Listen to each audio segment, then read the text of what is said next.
Eu quero convidá-lo a abrir a Bíblia, capítulo 1 de Apocalipse, o último livro da Bíblia, portanto está fácil para você localizá-lo. Capítulo 1, versículo 9, indo até o final deste capítulo. Eu quero falar sobre a forma com que Jesus Cristo se revela às suas igrejas. A sua igreja no geral, eu diria no singular.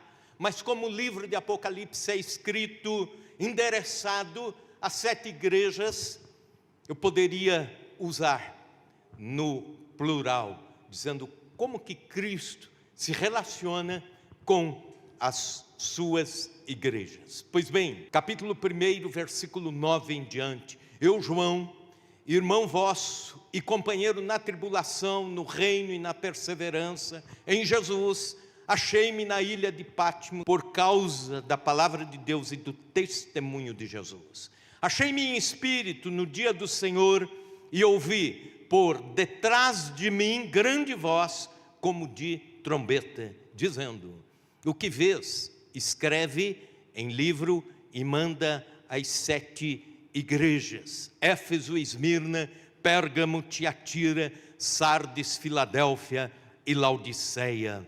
Voltei-me para ver quem falava comigo e voltado vi 7 candeeiros de ouro, e no meio dos candeeiros um semelhante a filho de homem, com vestes talares, cingido à altura do peito com uma cinta de ouro. A sua cabeça e cabelos eram brancos como a alva lã, como neve, os olhos como chamas de fogo, os pés semelhantes ao bronze polido, como que refinado numa fornalha, a voz como voz de muitas águas. Tinha na mão direita 7 estrelas, e da boca saía-lhe uma espada afiada de 2 gumes. O seu rosto brilhava como o sol na sua força.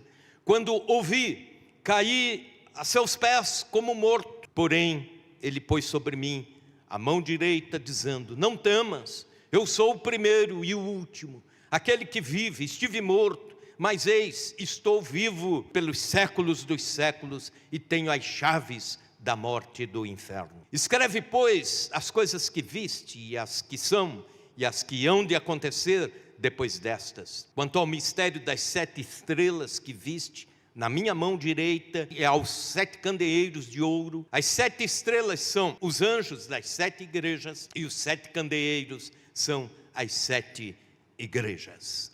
Nas palavras iniciais do Apocalipse, encontramos a seguinte expressão: revelação de Jesus Cristo. Entendemos que Cristo é a figura central deste livro.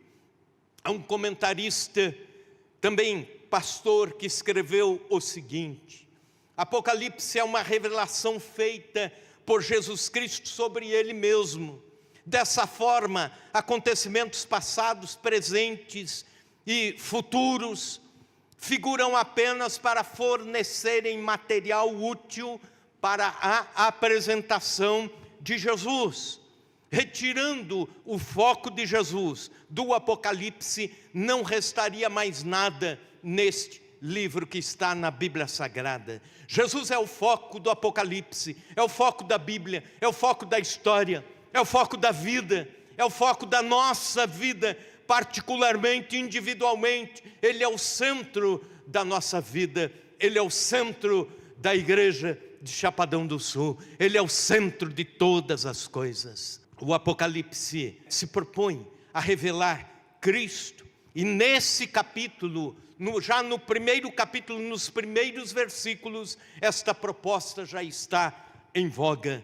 A imagem de Cristo no Apocalipse não é uma pintura física, mas quando João, no início da sua visão, vê Cristo revelado, vê o Cristo vitorioso, o Cristo vencedor, ele vê exatamente o que ele descreve aqui dos versículos 12 indo até o versículo 20. E toda essa descrição não física, mas de essência de Cristo, tem a ver com a sua relação com a igreja, que somos nós, cristãos, eu e você, que estamos aqui em pleno século 21, a igreja do Senhor ao longo dos séculos passados e a igreja do Senhor que ainda está pela frente. Imagine uma pintura, imagine um quadro, e é isso que João vê. Só que ao descrever, ele está descrevendo a essência de Cristo e o que Cristo é para a vida da igreja, para a vida de todos nós. Um primeiro detalhe nesta pintura, acompanhem comigo, Cristo está junto à sua igreja. Capítulo 1, versículo 12, diz: voltei-me para ver quem falava comigo, e voltado, vi 7 candeeiros de ouro, e no meio dos candeeiros, um semelhante a filho de homem, isto é, a figura de Cristo, a pessoa de Jesus Cristo. E aí, no versículo 20, o último dos versículos, na última parte, e aos 7 candeeiros de ouro, as 7 estrelas são os anjos das 7 igrejas, isto é, os mensageiros, e os 7 candeeiros são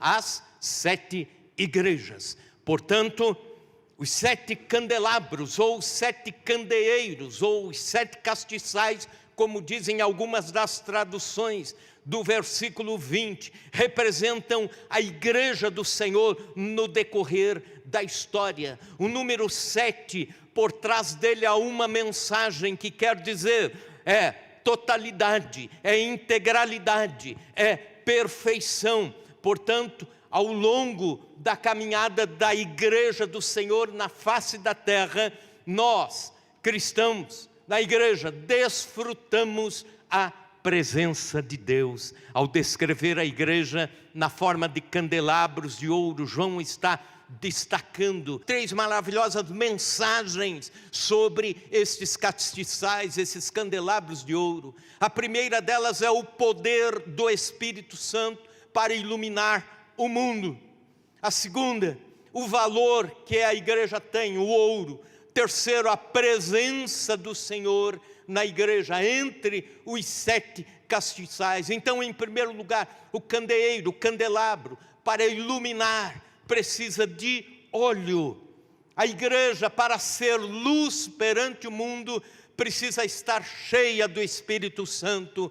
Caso contrário, ela não consegue iluminar este mundo que precisa conhecer a luz do Evangelho. É por isso que em Atos capítulo 1, versículo 8, a promessa é: mas recebereis poder ao descer sobre vós o Espírito Santo, e ser-me-eis testemunhas, tanto em Jerusalém como em toda a Judeia e Samaria e até aos confins da terra. E, portanto, eu e você, nós como igreja do Senhor, precisamos ter a unção do Espírito Santo, óleo do Espírito Santo, para iluminarmos este mundo em trevas. Esta é a primeira mensagem. A segunda, o ouro, material precioso, descreve o valor que a igreja tem para Cristo, aí o valor que a igreja tem ao longo da história. O terceiro, no meio dos candeeiros, no meio dos candelabros, João viu Cristo entre os candelabros, alguém semelhante a filho do homem, versículo 13, Jesus está no meio das igrejas. Jesus não abandonou a sua igreja, o seu povo. As igrejas eram por demais preciosas para que Cristo virasse as costas, ou então para que ele estivesse distante da vida da igreja, controlando a certa distância. Eu e você precisamos estar presentes onde Cristo está. Portanto, envolva-se com a igreja, ame a igreja do Senhor, procure amar a igreja que Cristo ama, viva a vida do povo de Deus em igreja. A igreja pode enfrentar perseguição, mas Cristo está no meio da igreja. A igreja pode enfrentar ao longo da história ataques, mas Cristo está no meio da igreja. A igreja por vezes enfrenta abalos, mas Cristo está no meio da igreja. A igreja enfrenta a fúria do inferno, mas o Senhor da igreja continua dentro da sua igreja, entre a sua igreja. A igreja enfrenta tempestades, mas Cristo continua andando no meio da igreja. É a presença de Cristo na igreja e a presença dinâmica de Cristo, porque no capítulo 2, versículo 1, quando João está escrevendo à igreja de Éfeso, ele faz a mesma menção de Cristo entre os candeeiros, mas Cristo se movendo, Cristo andando. Isso significa que Cristo não é estático, Ele está se movendo na igreja, se movendo entre o povo dele. Aleluia. Essa é a primeira consideração, primeiro detalhe nessa pintura. O segundo detalhe, Cristo intercede pela sua igreja. Veja comigo o versículo 13, a última parte. E no meio dos candeeiros, semelhante a filho de homem, com vestes talares e cingido à altura do peito com uma cinta de ouro. A roupa define a função de um profissional. Concorda com isso? Você vê um médico de longe, você já identifica pela forma que ele está vestido na sua atividade, que ele é um médico. Você vê um policial, você sabe pela farda que ele serve à segurança pública. Se você entrar no fórum e ver alguém num julgamento vestido de toga, você já imagina, é o juiz que está neste ambiente. E quando João olha para este que está entre os candeeiros, entre os castiçais, este que está na igreja, entre a igreja, ele o vê com vestes talares e descreve a roupa, parte da roupa que seria de um sumo sacerdote. Hebreus capítulo 29, versículo 5, a cinta de ouro, reforçando esta interpretação, já que os sumos sacerdotes andavam vestidos de roupas talares longas, identificando como sumo sacerdote, e também cintos de ouro. Jesus Cristo foi feito o cordeiro perfeito, maior de todos os sacrifícios. Isso está no Evangelho de João. Ele foi o sacrifício perfeito oferecido pela humanidade, isso conforme a epístola de Hebreus. Dele foi o sangue precioso que verteu na cruz do Calvário para me lavar, libertar a mim, a você e nos comprar para a vida eterna. Isso conforme a epístola de Pedro, capítulo 1, versículos 18 e 19. Mas agora nesse momento, nesta visão, João já o vê como o supremo sacerdote, o sumo sacerdote, o sacerdote dos sacerdotes. E é por causa disso que o autor aos Hebreus diz, em Hebreus 7, 26 e 27, e depois o versículo 25, veja, com efeito, nos convinha um sumo sacerdote como esse, santo, inculpável, sem mácula, separado dos pecadores e feito alto, mais alto do que os céus. Versículo 27 de Hebreus, que não tem necessidade, como os sumos sacerdotes, de oferecer todos os dias sacrifícios, primeiro por eles próprios, pelos pecados, depois pelo povo, porque fez isso uma vez por todas, quando a si mesmo se ofereceu. E aí voltando ao versículo 25, por isso também pode salvar totalmente os que por ele chegam a Deus, vivendo sempre para interceder por eles. Então, enquanto estamos aqui reunidos no céu, acontece de Jesus estar intercedendo pela igreja, intercedendo por mim e por você diante do trono do Pai. Sumo sacerdote entrava no Santo dos Santos para oferecer uma vez por ano sacrifício por toda a nação e interceder pela nação. O que significa interceder? É entrar em mediação por alguém que está desfavorável numa causa. Ou então lutar por alguém que por conta própria não pode conseguir algum favor. Então alguém intercede. Uma palavra que nos ajuda a entender a intercessão é a que aparece, por exemplo, no hebraico, quando Abraão intercede por seu sobrinho Ló e por Sodoma e Gomorra. A ideia seria entrar na rota de choque como sendo um amortecedor. O acontecimento está vindo, a destruição está vindo, e de repente alguém entra nessa frente para tentar frear os acontecimentos, ou pelo menos tentar amortecer tudo que vem a acontecer dali para frente. Isso é um dos significados mais profundos da palavra intercessão. E eu quero dizer para você que quando João se vira e vê a figura de Cristo, ele está vendo o sumo sacerdote que intercede pelas nossas vidas, pela vida do povo de Deus e pela igreja de Deus. Terceiro detalhe desta visão: Cristo purifica a sua igreja. Ainda versículo 14, indo até a primeira parte do versículo 15. A sua cabeça e os seus cabelos eram brancos como a alva lã, como a neve. Os olhos como chamas de fogo. Os pés semelhantes ao bronze polido, como que refinado numa fornalha. Há um significado para cada uma dessas três figuras. Jesus é puro, santo. A cabeça e o cabelo, os cabelos brancos. A ideia do ser alvo branco, quando citado no Apocalipse, tem a ver com a pureza, tem a ver com a santidade. Então, Cristo é puro, é santo, mas Ele também é purificador. E aí entra a figura dos olhos como chamas de fogo. Isto é, Cristo conhece todas as coisas. Ele conhece todos os nossos pensamentos. Ele conhece os nossos pecados e as motivações que nos levam a pecar. Ele conhece todas as coisas. Ele sabe o que você pensou há meia hora atrás. Ele sabe exatamente o que você está pensando agora. Nós vivemos numa sociedade chamada a sociedade da atenção multifacetada, que já está sendo explorado isso pela sociologia, a ideia de que você nunca está inteiro no mesmo lugar.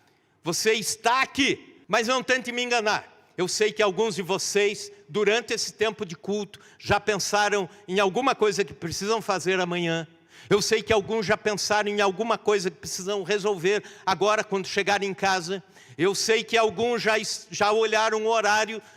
Você vive com o pensamento aqui, mas ao mesmo tempo aqui. E alguns ao mesmo tempo aqui e acolá. E nunca estamos inteiros no mesmo lugar. Jesus sonda tudo isso. Olhos como chamas de fogo. Ele sabe se você está aqui adorando a Ele mesmo. Ele sabe se você chegou aqui já entregando seu coração, dizendo: Senhor, eu quero te adorar em espírito e em verdade, junto com esse povo maravilhoso que te adora. Ele sabe se o teu coração está preocupado em servi-lo, amá-lo de todo o coração. Ele é puro, Ele é purificador. E Ele é perpétuo, pés de bronze. A igreja deve ser purificada, pois Cristo é puro, cabeça e cabelos brancos. Ele também é onisciente, Ele sonda para purificar. São os olhos que a tudo vê, olhos como chamas de fogo. E também, além de puro e purificador, Jesus é forte e durável. É isso que significa seus pés como bronze polido. O bronze combina até certa forma com o ferro, que é forte, mas enferruja. João olha e vê os pés de Cristo como bronze polido. A ideia de forte e durável, forte que não enferruja, forte que não quebra, forte que é flexível a ponto de aguentar o peso e não quebrar. Os reinos deste mundo não têm fundamentos duráveis. Seus pés, como na visão de Nabucodonosor, Daniel capítulo 2, seus pés são misturas de ferro e de barro, que não fazem boa liga, que rapidamente podem ser destruídos. Mas Jesus dura para sempre. Os reinos vêm e vão, Jesus permanece. Os governantes entram no poder e caem do poder, Cristo permanece. As ideologias nascem e logo morrem, mas Cristo continua. Os religiosos logo vêm e vão, mas Cristo permanece. E é por isso que ele diz no capítulo 1, versículo 8, eu sou aquele que é, que era e que há de vir, pés de bronze. Jesus é eterno. Ele nunca deixou de existir, você consegue entender isso? Ele nunca deixou de existir, ele sempre vai existir. A nossa mente não alcança, porque nós não conseguimos ir além dessas linhas de tempo e espaço. Mas a divindade de Cristo foge a isso. Pés de bronze. Quarto detalhe sobre essa imagem de Cristo, sobre esta imagem que João vê a respeito de Cristo, nos fala sobre a autoridade de Cristo à sua igreja. Versículo 15, a última parte. A voz como voz de muitas águas. A voz como as ondas furiosas do mar Egeu, que quebravam-se nas rochas, enquanto João estava tendo a visão na ilha de Pátimos. A palavra de Deus é impressionante e poderosa. Quando Cristo fala, com a sua voz, corações se quebrantam. Quando Cristo fala, com a sua voz, através da sua voz, a igreja se prostra.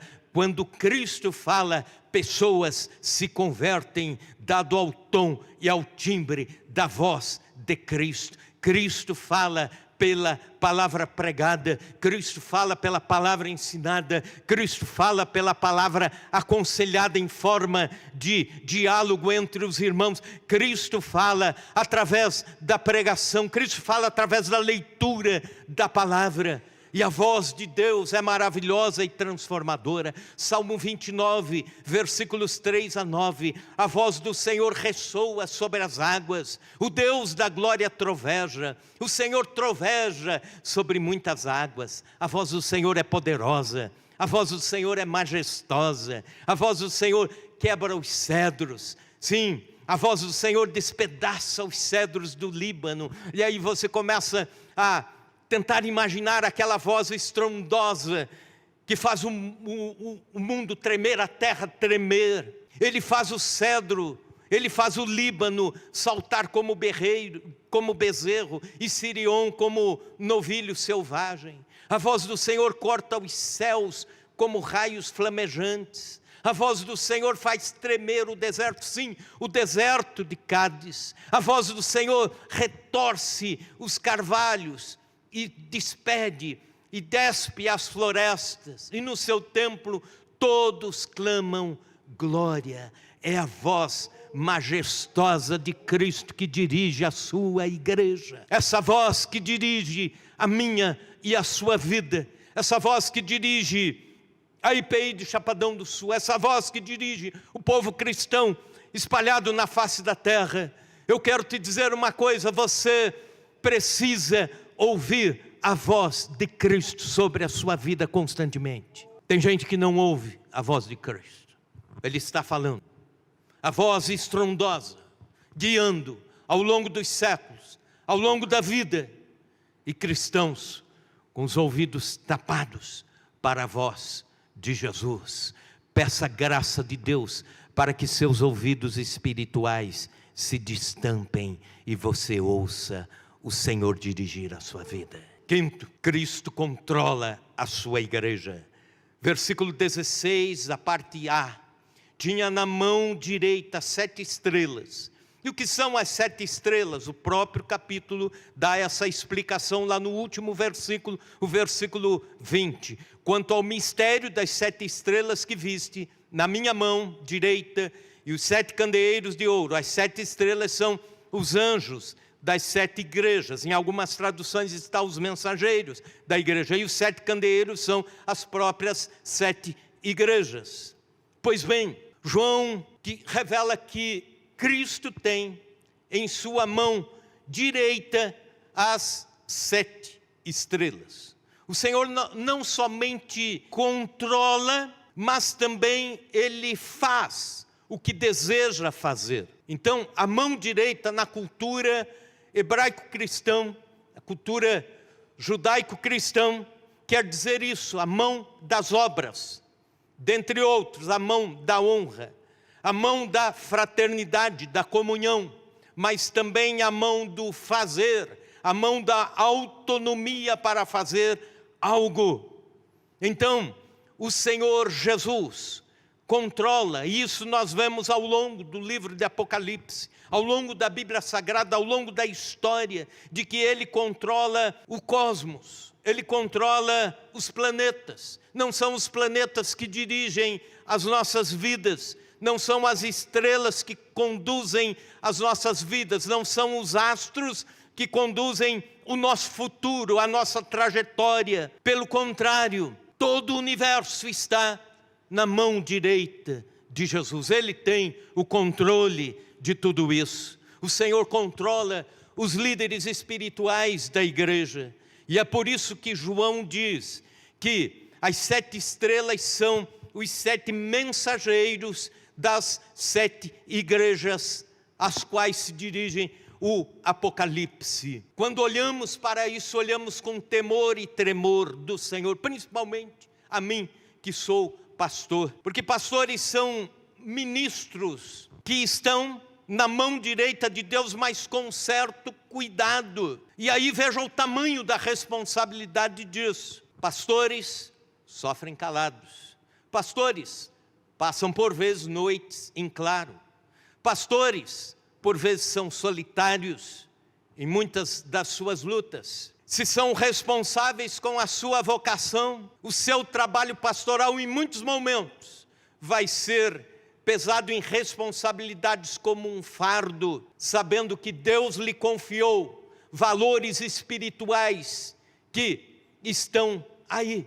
Pessoas que a cada semana podem estar indo para a eternidade sem Deus ou para a eternidade com Deus. Então o olhar é muito mais do que o bem-estar, mas com destino, com a vida eterna ou a perdição eterna. Mas o que nos conforta nessa responsabilidade toda é que nós sabemos, estamos na mão direita de Deus, na mão direita de Deus. E também Deus controla a igreja, a própria igreja. Reverendo Hernandes Dias Lopes, numa das pregações, diz assim: o mundo vê Cristo através da igreja e no meio da igreja. Isso significa que ninguém verá a Jesus em glória, senão por meio da igreja aqui na terra. Então, você e eu precisamos ser igreja. Precisamos nos congregar como igreja para que estejamos dentro desse propósito da mão direita de Cristo. Em sexto lugar, o sexto detalhe nessa visão, neste quadro que João tenta pintar sobre Cristo glorificado, é que Cristo protege a sua igreja. Versículo 16, a última parte: da boca saía-lhe uma espada afiada de 2 gumes. A espada afiada de 2 gumes saía da boca de Jesus, portanto um instrumento de defesa da igreja contra todo e qualquer ataque do inimigo.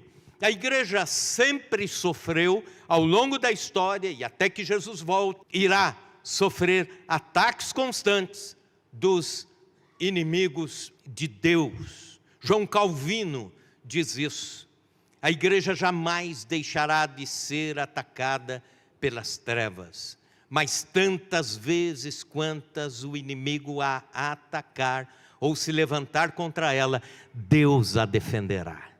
Aleluia! E é por isso que João vê a espada, a palavra de Deus, espada, o símbolo da palavra que defende a igreja. A palavra de Deus pregada defende a igreja em situações em que ela precisa saber entre a verdade e a heresia. Ela purifica a igreja, trazendo através da palavra a santidade em momentos em que a igreja está tendendo a ser como o mundo é, e ir pelo caminho da perdição. A palavra de Deus, milagrosamente, julga, condena, mas também absolve, mas também orienta, mas também edifica e também fortalece. A palavra de Deus está ao longo da história da igreja defendendo a igreja. E aqui está um desafio: ame a Bíblia Sagrada, leia a Bíblia Sagrada, estude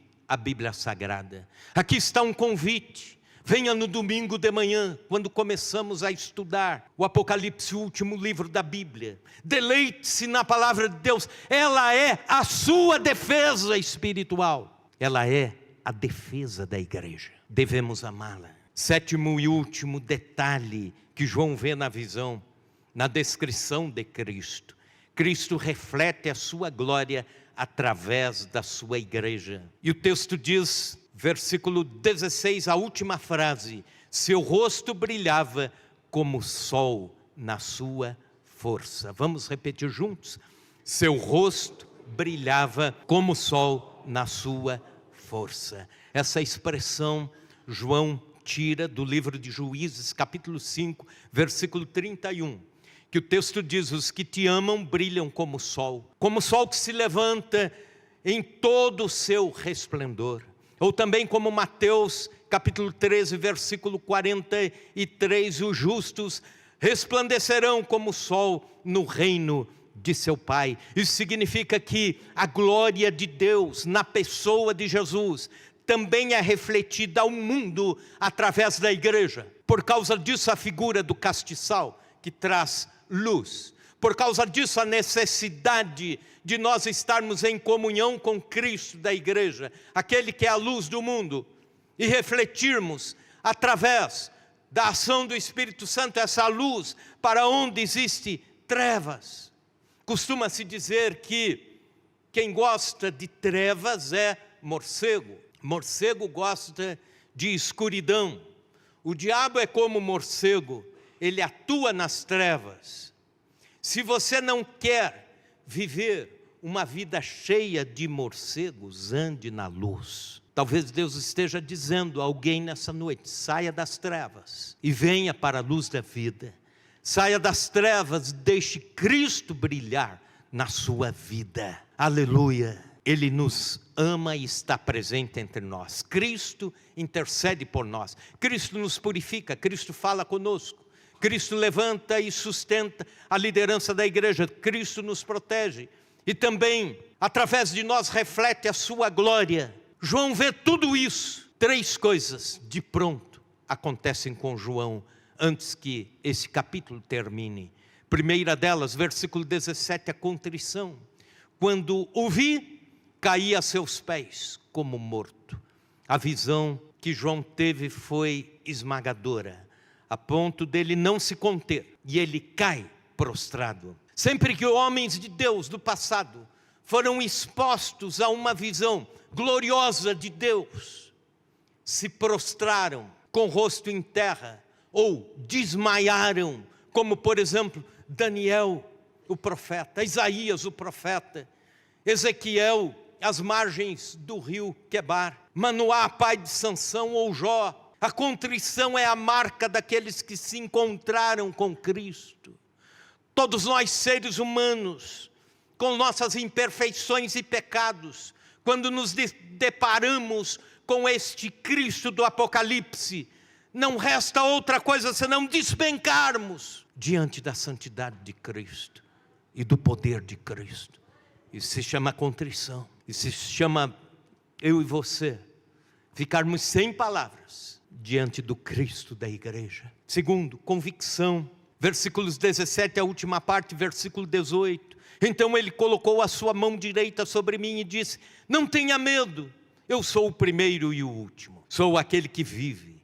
Estive morto, mas agora estou vivo para todo o sempre. E tenho as chaves da morte e do inferno. João foi lembrado que Cristo no Apocalipse é o Cristo vitorioso.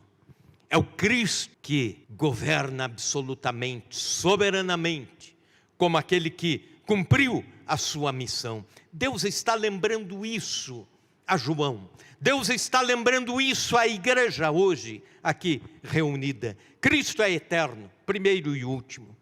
Ele venceu a morte. Quando ele diz estive morto e agora estou vivo, ele está dizendo, eu venci a morte, o pior dos inimigos. Cristo tem autoridade sobre vivos e mortos.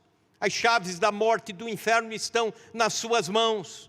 Não interessa o que o mundo intente fazer com a igreja do Senhor, perseguindo a sua igreja, como ouvimos sobre a igreja na Venezuela, ou ouvimos sobre a igreja na Coreia do Norte, ou em Cuba, ou em países onde a igreja do Senhor é frontalmente perseguida. Jesus é soberano, Ele reina sobre toda a terra, não precisamos ter medo. A igreja precisa de uma vez por todas ter a convicção de que Cristo é o centro da igreja e mantém a igreja. Isso tira de nós o medo. E por último, o compromisso. Veja comigo o versículo 19, vamos ler todos juntos, o 19, escreve, pois, as coisas que viste, e as que são, e as que hão de acontecer depois destas.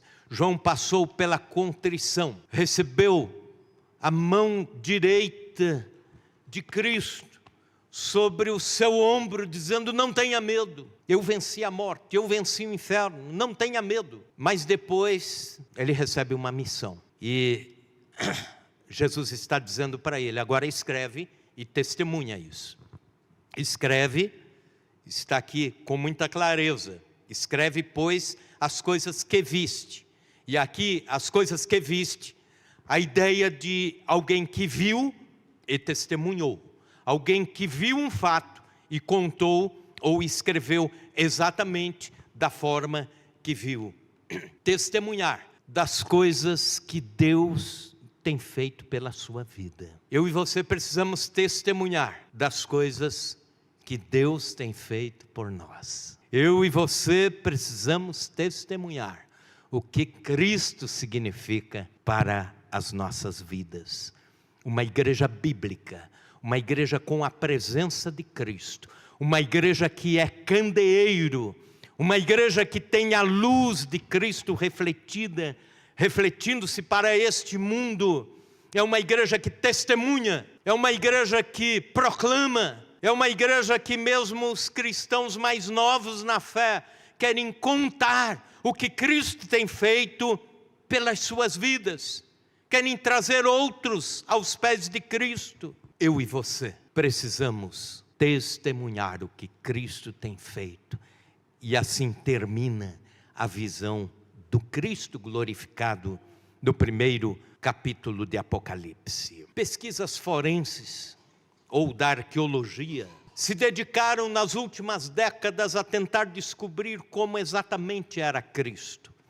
E se descobre que o Cristo fisicamente era como um judeu da Palestina, estatura mediana, talvez menor de estatura do que muitos de nós aqui. Pele morena, cabelos curtos, barba cerrada, comprida, contrariando aquela imagem de Jesus branco, de cabelos lisos e longos, aspecto eurocêntrico, aquele olhos claros, jeito alemão ou italiano. E se descobre que Jesus não era assim. Isso decepcionou muita gente, inclusive que tinha essa imagem de Jesus. Agora, quando vamos para este capítulo, versículos 12 a 20, não nos interessa muito como fisicamente era Jesus, mas o interessa esta imagem do que Ele é para nós, a sua igreja. É o Cristo perfeito que nós amamos e somos amados por Ele.